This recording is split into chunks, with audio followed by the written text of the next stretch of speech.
খাবো ঘাড়, চিবোবো হাড়, রক্ত মেখে নাচি আমি শ্মশানেরই ধারে। মধ্যরাতে নাম ধরে ডাকি, পিছনে তাকাস, শেষ তোর বাকি। মানুষ খাবো, ঘাড় মুটকাবো, রক্ত চুষে খাবো। মানুষ খাবো, হাড় চিবোবো, আত্মা ধরে নাচবো আজ। চাঁদের নিচে কালো ছায়ায় শুরু হবে মৃত্যুর সাজ। হি হি হি হি হি হি হি। ঠিক এই সময় শহর কলকাতা থেকে গ্রামে বেড়াতে আসে দুই বন্ধু, রাহুল আর সুমন। রাহুল খুব সাহসী আর একটু দুষ্টু স্বভাবের ছেলে। সে ভূতের গল্প শুনলেই অন্যদিকে সুমন একটু শান্ত স্বভাবের, অজানা জিনিসকে সে ভয় পায়। দুজন বাস থেকে নেমে গ্রামের রাস্তা দিয়ে হাঁটছিল। চারদিকে হালকা কুয়াশা, বাতাসে বাঁশ পাতার শো শো শব্দ।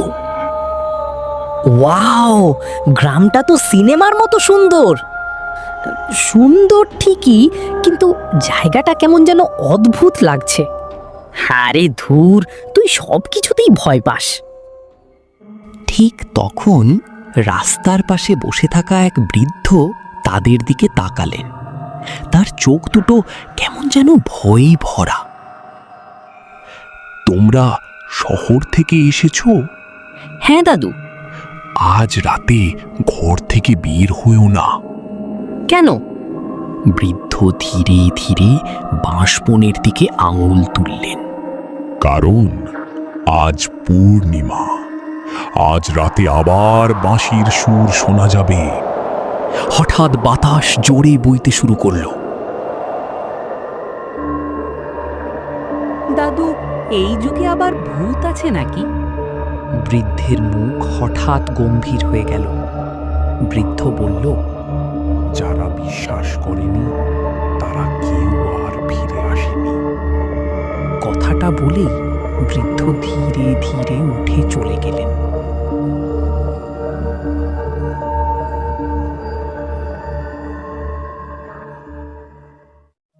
চল দাদুর বাড়ি যাই, গিয়ে দাদুকে জিজ্ঞাসা করি আসল ঘটনাটা কি। ঠিক বলেছিস, চল যাওয়া যাক।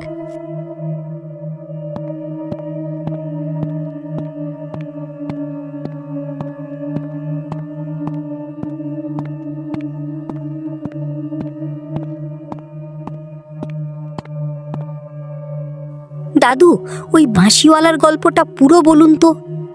শুনতে চাও? হ্যাঁ, কিন্তু জায়গাটা কেমন যেন ভয় লাগছে। ভয় পাওয়াই ভালো, কারণ ওই বনের গল্প মজা না। আজ থেকে প্রায় 50 বছর আগে ওই বনে থাকতো এক বাঁশিওয়ালা। সে কি সত্যি মানুষ মারতো? মানুষ না, আত্মা শিকার করত। আত্মা শিকার? হ্যাঁ, রাত হলেই সে বাঁশি বাজাতো।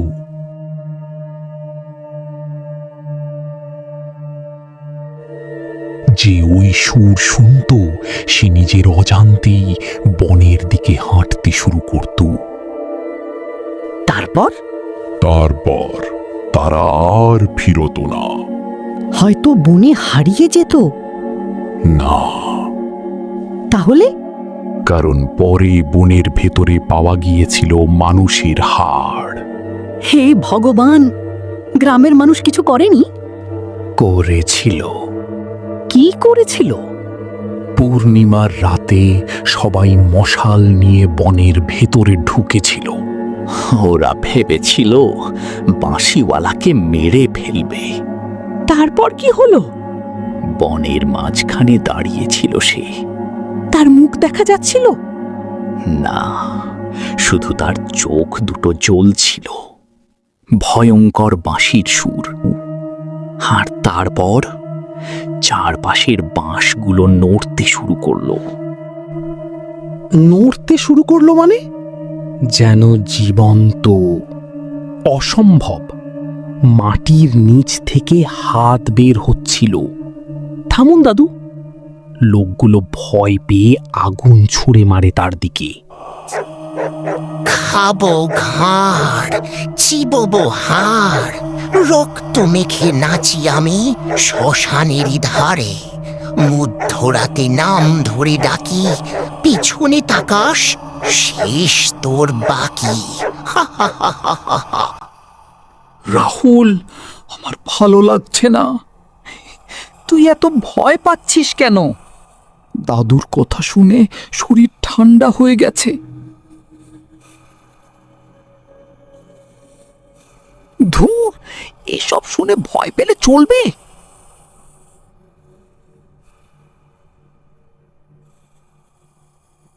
রাত তখন প্রায় 12টা। পুরো গ্রাম নিস্তব্ধ। কোথাও কোনো মানুষের শব্দ নেই, শুধু হালকা বাতাস আর বাঁশ পাতার শব্দ। দূরের বাঁশবনের দিক থেকে ভেসে এলো সেই সুর। শুনলি? হ্যাঁ, ওটাই, ওই বাঁশির শব্দ। কিন্তু এটা এত সুন্দর কেন লাগছে? কি মনে হচ্ছে কেউ আমাকে ডাকছে। রাহুল, তোর চোখগুলো এমন লাগছে কেন? আমি একটু বাইরে যাচ্ছি। সুমন, এই রাতে? আমাকে যেতে হবে।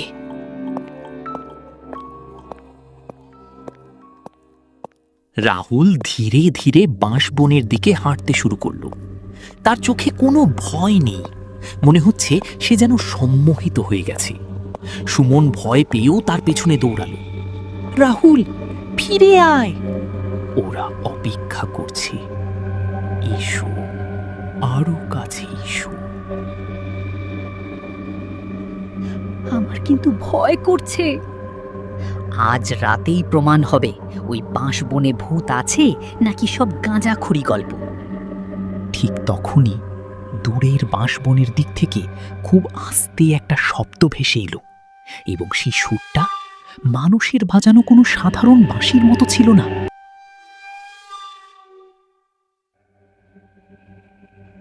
আগুনে পড়তে পড়তেও বাঁশিওয়ালা ভয়ঙ্কর ভাবে হাসছিল।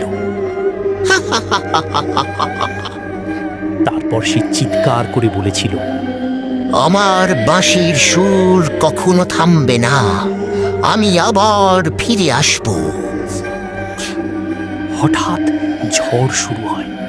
আগুনের ভেতর বাঁশিওয়ালার শরীর ধীরে ধীরে অদৃশ্য হয়ে যায়। কিন্তু সেই রাতের পর থেকে পূর্ণিমা এলেই আবার শোনা যায় সেই বাঁশির সুর। রাহুল, রাহুল, কি? ছায়াগুলো দেখ। কোথায়? ওই বাঁশের নিচে। মানুষ খাবো, ঘাড় মুটকাবো, রক্ত চুষে খাবো। মানুষ খাবো, হাড় চিবোবো, আত্মা ধরে নাচবো আজ। চাঁদের নিচে কালো ছায়ায় শুরু হবে মৃত্যুর সাজ। হি হি হি হি হি হি হি। ওগুলো জীবন্ত? অসম্ভব। হঠাৎ একটা কালো ছায়া দ্রুত তাদের পাশ দিয়ে চলে গেল। কি ছিল ওটা?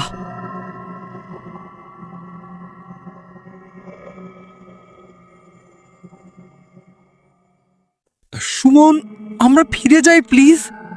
দাঁড়া, সামনে কিছু আছে। মনে হচ্ছিল কেউ দাঁড়িয়ে আছে। বাঁশির সুর আরো জোরে ফু করছিল।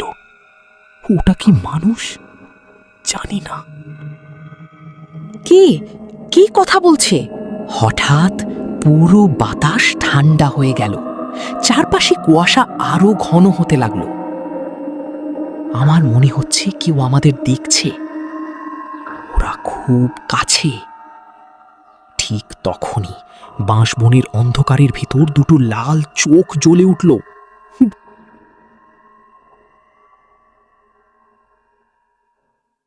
রাহুল, আমরা সত্যি ভেতরে ঢুকছি।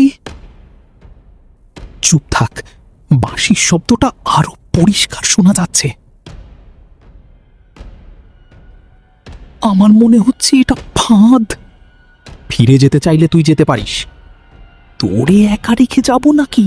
দুজন ধীরে ধীরে আলোটার দিকে এগোতে লাগলো, কিন্তু তারা বুঝতে পারেনি বনের পথ বদলাতে শুরু করেছে। যেদিক দিয়ে তারা এসেছিল সেই রাস্তা ধীরে ধীরে অন্ধকারে মিলিয়ে যাচ্ছে। রাহুল, কি? আমরা পথ হারিয়ে ফেলেছি। কি বললি? পথ হারিয়ে ফেলেছি মানে? অসম্ভব, আমরা তো সোজা এসেছিলাম, কিন্তু রাস্তা কোথায়? দুজন পেছনে তাকাতেই দেখল চারদিকে শুধু বাঁশ আর অন্ধকার। যেদিক দিয়ে তারা এসেছিল সেই পথ উধাও। আমি বলেছিলাম এখানে আসতে না। শান্ত হ, ভয় পেলে হবে না। এসো সুমন, শুনলি? আরো ভেতরে এসো। ওরা আমাদের সঙ্গে কথা বলছে। কে ওরা? রাহুল, ছায়াগুলো আবার নড়ছে। আমারও ভালো লাগছে না। কে ওখানে? রাহুল, আমার মনে হচ্ছে কেউ আমাদের অনুসরণ করছে। চল দৌড়াই। দুজন দৌড়াতে শুরু করলো, কিন্তু যতই দৌড়ায় ততই মনে হচ্ছে বন আরো গভীর হচ্ছে। আমরা বের হতে পারছি না। দাঁড়া! ওটা কি? দূরে কুয়াশার ভেতরে দেখা গেল একটা পুরনো ভাঙা মন্দির। মন্দিরের সামনে জ্বলছে অদ্ভুত নীল আলো। এত গভীর বনে মন্দির এলো কোথা থেকে? আমার মনে হচ্ছে আমাদের এখানে আসা উচিত না। আমরা অপেক্ষা করছি। রাহুল, ওরা কারা? জানি না। হঠাৎ মন্দিরের ভেতর দুটো লাল চোখ জ্বলে উঠল। ভয়ঙ্কর গর্জন। দৌড়াও!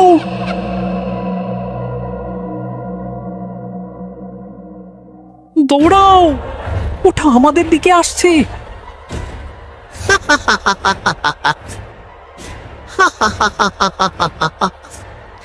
দাঁড়া দাঁড়া, কোথায় পালাবি?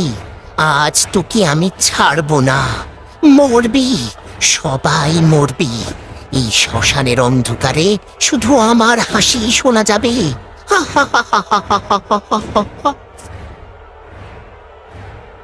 হে ভগবান, ওরা আমাদের ঘিরে ফেলছে।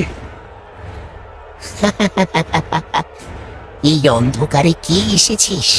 ফিরে যা, না হলে তোর শেষ নিঃশ্বাসটাও আমি কেড়ে নেব। দেখছিস না, আমি মানুষ নই, আমি সেই মৃত আত্মা যে প্রতি রাতে নতুন শিকার খুঁজে। কথা বলছে। দৌড়াও! দুজন আবার দৌড়াতে শুরু করলো, কিন্তু মৃত আত্মাগুলো ধীরে ধীরে তাদের পেছনে হাঁটছে।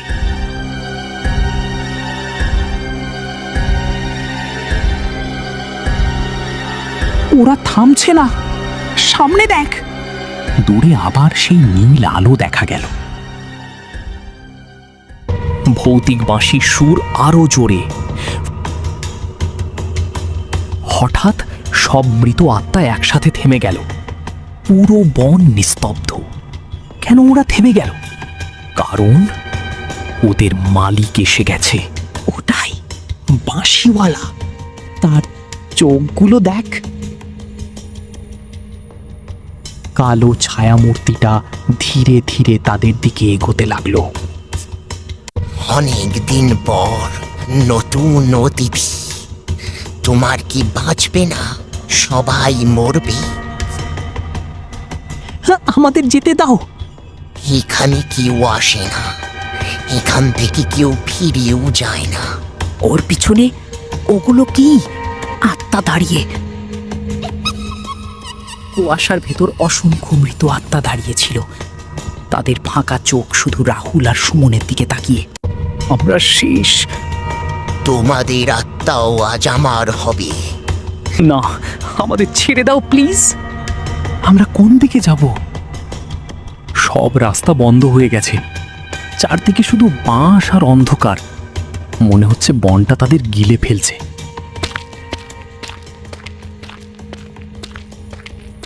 দাদা, কি হয়েছে?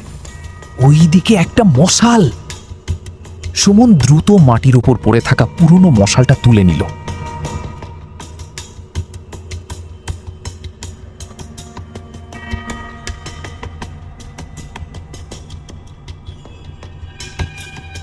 আগুনটা ওদের দিকে, কিছুরে মার। এই নে, তোদেরকে জ্বালিয়ে দিলাম। না, এটা হতে পারে না। তোদের কাউকে ছাড়বো না। জ্বলে গেলাম। আহ, আহ, আহ, মরবি, মরবি, সবাই মরবি। দৌড়াও, পিছনে তাকাস না। আগুনের ভেতর থেকেও এখনো শোনা যাচ্ছিল সেই ভয়ঙ্কর বাঁশির সুর।